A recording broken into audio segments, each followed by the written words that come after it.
जय जगन्नाथ जय महादेव। तो आशा करछि फैमिली आपण माने बहुत भल थे। तो गाइस देखि पारथो ये हम बणे। तो आपण माने तो जानि थे श्रावण शेष बोलबम आज। तो जिते भी काउड़े भाई अछंती समस्ते भोला को भक्ति रे नाचुछंती।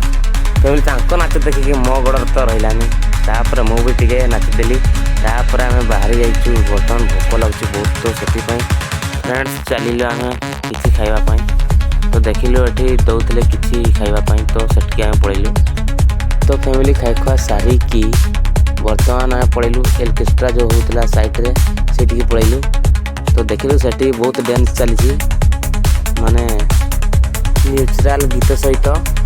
तो फैमिली ऑर्केस्ट्रा सरी गला। तो समस्त से स्टेज रे ही सोई पड़लु काइना टाइम भी बहुत ही हितला नहीं। तो फैमिली 3 घंटा सोइबा परे आमे पानी ढाड़िया पई रेडी गलु। समस्त पानी पान ढाड़ी की मंदिर मेड़ा बुली की समस्त पूजा पाठ करदेलु। तापर आरती फारती जाली की समस्ते फोटो टिके उठीदेवा कहले।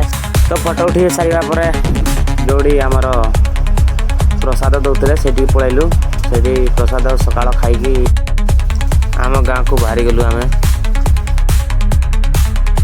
तो फैमिली वीडियो टी भल लगी गोटे क्यूट लाइक टी करदेवे। रही जय जगन्नाथ।